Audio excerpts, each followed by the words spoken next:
In this tutorial, we will look at two different ways on how to rotate an HDRI environment. Here I have loaded an HDRI file, which you can download from HDRI Haven. First thing you have to do is change one of the editors to 3D viewport.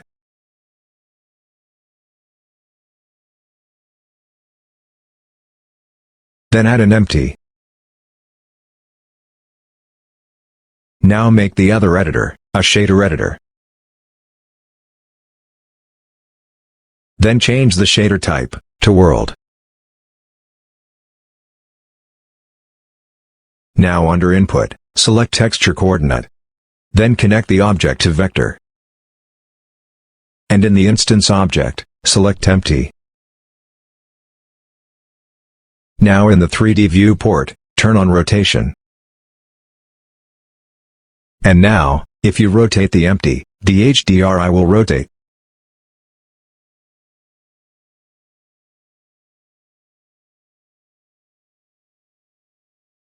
Now in the second method, we don't need any empty. We don't need the texture coordinate either. Let's remove this 3D viewport as well. Now make sure you have selected World as the shader type. Then press N on the keyboard. Also make sure the image node is the active node. Then click on Item on the sidebar and select Texture Mapping. Now you have the option to rotate the HDRI in different axes. Both the methods will work on EV as well as in cycles.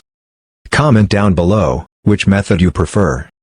Now if you found this tutorial helpful, give this video a like. And if you want to support my channel and see more free tutorials in the future, click on the subscribe button and turn on the notification bell.